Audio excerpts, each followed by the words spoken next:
from the numbers that we report. Saying we've just closed out another month of stock market. We're the best stock market Dow in 36 years. That's very impressive. So people are very happy with their 401ks and with the stocks that they have, and that's a tremendous achievement. Best in 36 years. Let me begin with a brief update on the China virus. Over the last month, our new cases in the United States have declined by 38%.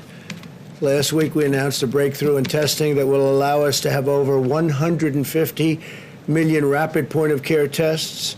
These tests return the results in less than 15 minutes, and many will be deployed to nursing homes. We're focusing very strongly on nursing homes, assisted living facilities, and other locations that serve high-risk populations. So we're going to have the 15-minute and less tests, and we will have 150 million rapid point-of-care tests. That's something.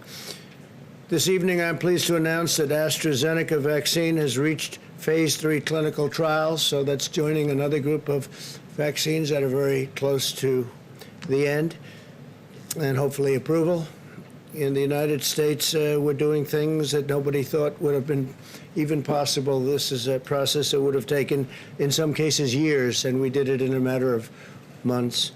Thanks to the efforts of Operation Warp Speed, we remain on track to deliver a vaccine very rapidly in record time. I also want to provide an update on left-wing political violence that we're seeing in Democrat-run cities. Under my administration, federal law enforcement is working with state and local authorities all over the country to comb through hours of video, track down rioters, looters, and arsonists, and bring them to justice. We've just come up with a report that we've arrested a large number of people. It's over 200. And you'll be hearing about that, but they've been arrested in various cities throughout the United States. We're doing it very low-key, but we're trying to help cities. They are, in all cases, Democrat-run, but we're doing the best we can to help them without really much of a consent. We'd like to have the consent. As an example, in Portland, we could solve that problem in approximately 1 hour, but the mayor refuses, perhaps for political reasons. I don't know why it's good for him to have a city that's falling apart and that's under siege now for 94 days. But really, it's been under siege for years, if you know Portland. So to the mayor, I say, whenever you're ready, let us know. We'll solve your problem of violence. We'll solve your problem of crime. We'll arrest those criminals very rapidly, and you'll be able to have some nice evenings in Portland. The Department of Homeland Security and the Department of Justice are announcing a joint operations center to investigate the violent left-wing civil unrest. And again, in Portland alone, the federal government has already taken care of and arrested 100 rioters. Just in that one city, the wave of violence and destruction that we've seen in recent weeks and months has occurred in cities exclusively controlled and dominated by the Joe Biden party. If you take a look, the top 10 in the country are Democrats. It's Democrat-run cities, and it's a shame, and it can be solved so easy. It can be solved very easily. The violence is fueled by dangerous rhetoric from far-left politicians that demonize our nation and demonize our police. We have to allow our police to do what they're very good at doing. We've taken that power away. They're afraid to lose their pension, their job, their everything. They're afraid to be destroyed. You saw this when left-wing extremists attacked law-abiding citizens attending the Republican National Convention at the White House, including Senator Rand Paul and his wonderful wife, Kelly, what they went through, but other people went through it too. And that was done very systematically. That was done on purpose. They knew we were having the convention, and they wanted to do everything they could to disrupt it. And the good news is the public is very wise to it. They see what's happening, and they're wise to it. And I think they are probably acting accordingly. Left-wing rioters are repeating the same false narrative about America that you hear about. You hear this from people, what they're saying, how they're saying it, the violence. It's terrible. And again, it's Democrat politicians. I don't know that they're spurring it on or they're afraid to stop it. But in any event, we're there to help. We're there to get things under control.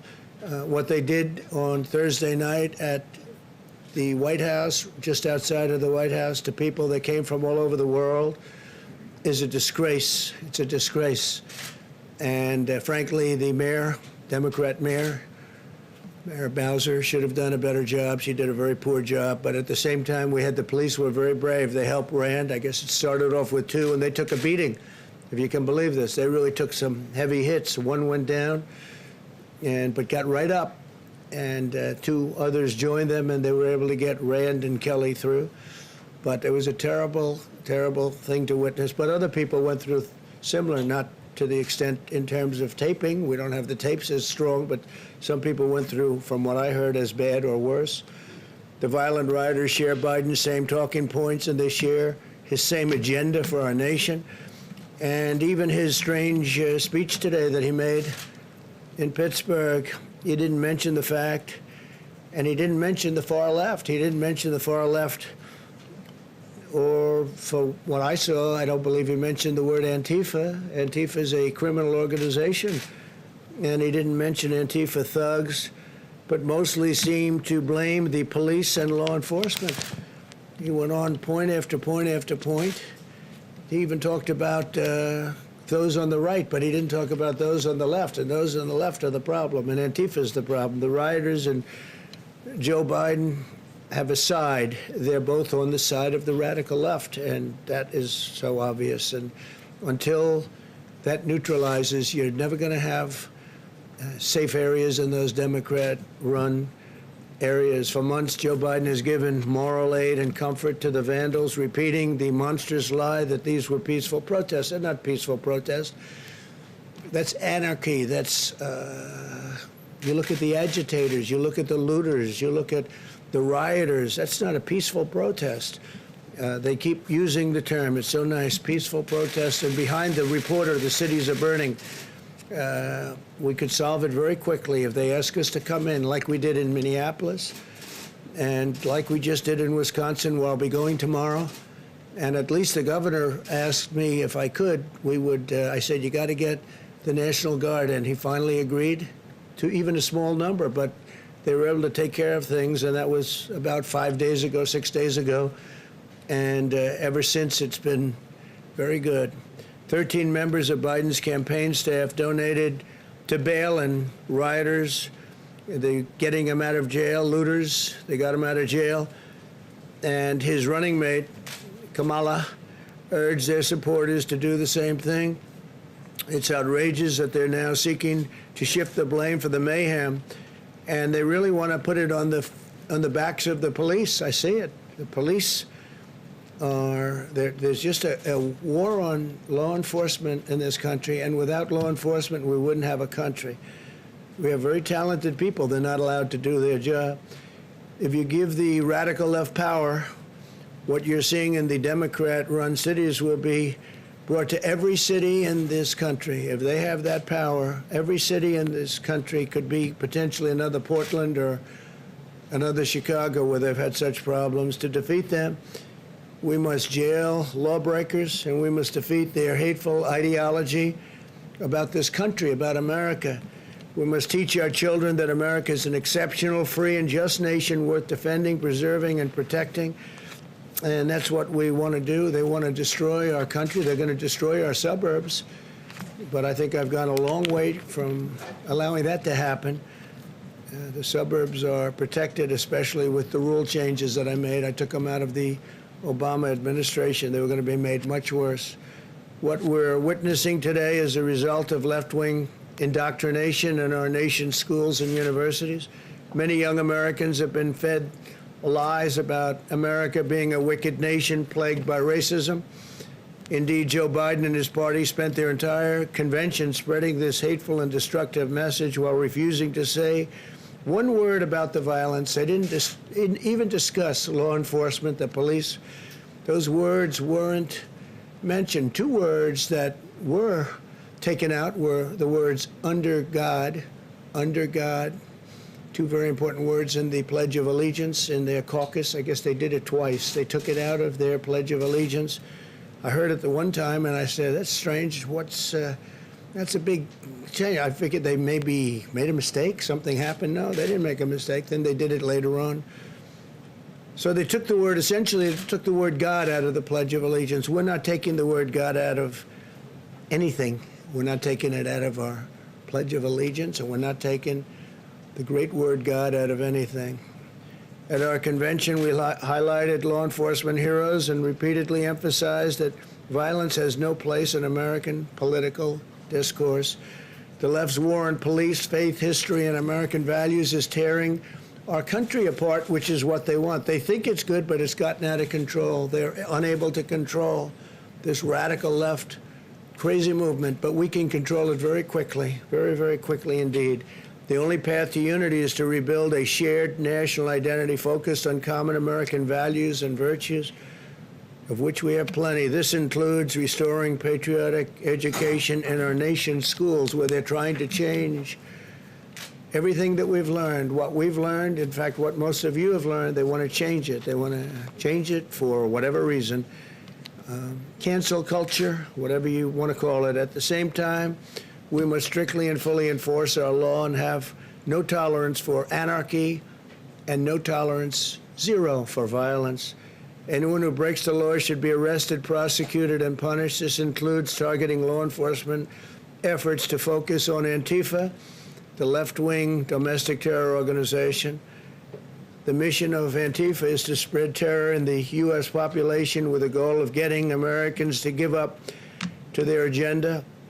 This is how terrorist organizations have always operated. Biden won't even say the name Antifa. I don't believe he said it today. He made a speech, and he didn't mention that. He mentioned others, but he didn't mention Antifa. He mentioned law enforcement and mentioned the police, but he didn't mention Antifa. I wonder why. And if he cannot name the problem, there's no way that he'll solve the problem. You don't name it, you don't solve it. In fact, Biden would give Antifa exactly what it wants, the far left policy agenda it's asking for. And if that happened, we don't have much of a country left. If you give violent extremists what they want, the violence doesn't go away. They gain new power to spread the terror nationwide. Most of our nation is extremely safe, by the way. You know, you only see the bad. You see Portland and Chicago, and you see what's happened in New York just in a very short period of time. It's horrible what's happened in New York. I love New York. I come from New York. And when I see, 4 years ago I left, and I could see that it was problems under this mayor. He's a terrible mayor, one of the worst. I can't say the worst. I mean, I've witnessed Portland. Hard to top him. But he's certainly one of the worst. And when I look at what's happening in New York, and I look at what's happening in the city, and so quickly, it happened so quickly, it's a shame. Biden's strategy is to surrender to the left-wing mob, which is exactly what he's doing. I don't think he even knows what he's doing, and give them control over every lever of power in the United States government. But when you surrender to the mob, you don't get freedom, you get fascism. That's what happens in all cases. You take a look at Venezuela, look what's gone on there, and other places. Biden is using mafia talking points. The mob will leave you alone if you give them what you want. That's what it is. The mob will leave you alone, give them what you want, but it doesn't work that way, because once you give them, they keep taking. What happens is you give and give and give, and you take, and they no longer respect you. And that's what's happened with the Democrats, because I actually think they've lost control of these radical left maniacs. I think they've lost control, because I don't think they feel that's helping them. When New York and Chicago and Portland, and you look at Oakland, and you look at Baltimore, and you look at so many different places, and what's going on there, the top 10 are all run by Democrats, and you can go a lot further down the list than 10. In America, we will never surrender to mob rule, because if the mob rules, democracy is indeed dead. The reason we're continuing to see violence in left-wing cities today is that liberal politicians, mayors, prosecutors, and judges are refusing to enforce the law and put the rioters in jail. These are rioters. These are dangerous people. These are killers. They kill a lot of people. And they don't even think about it. They wake up the next morning, they don't even think about it.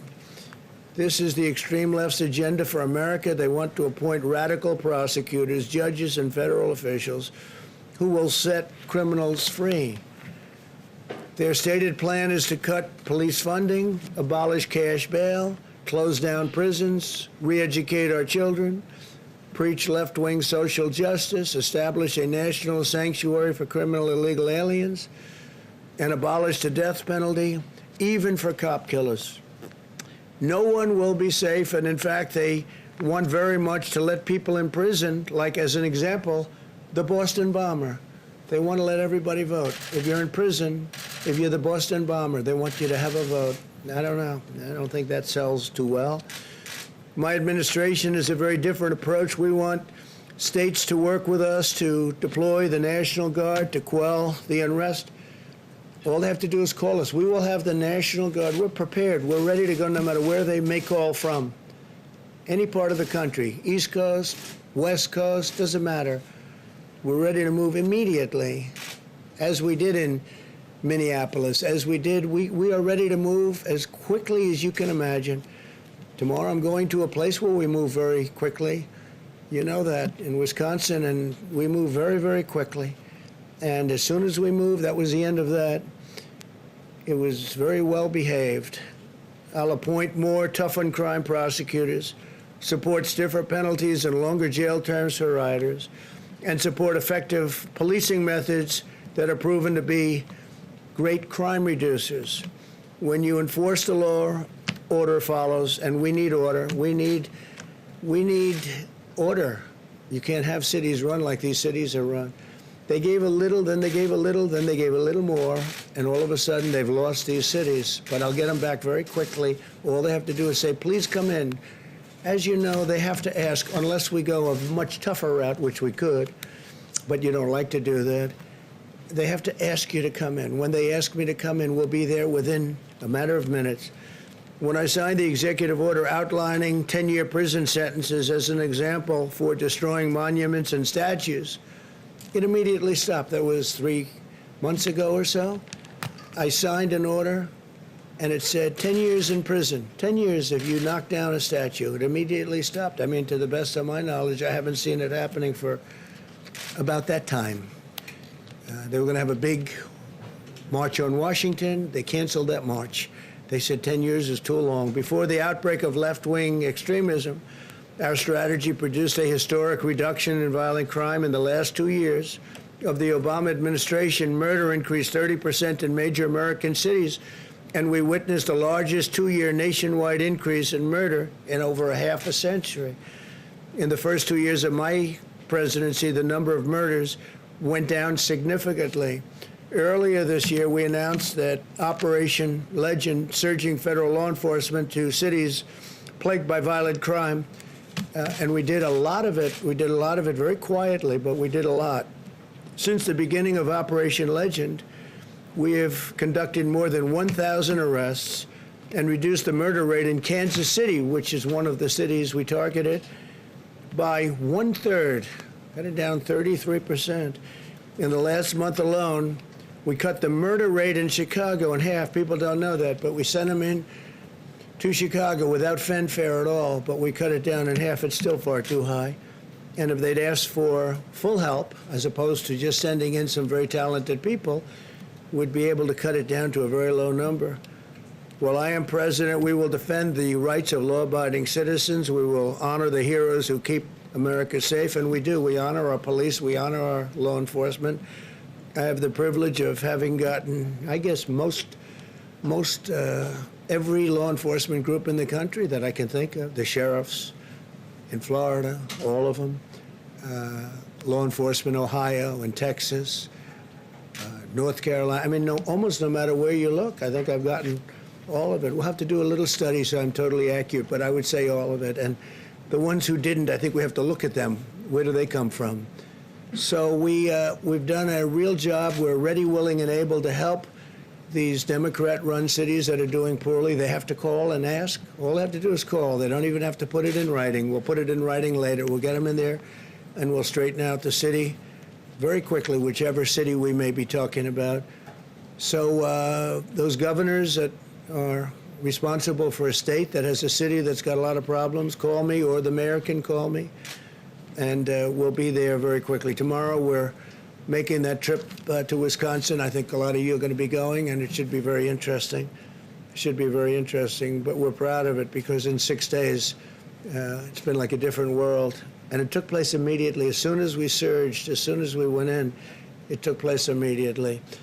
Okay, please, thank you. Mr. President, are you giving any consideration, or did you give any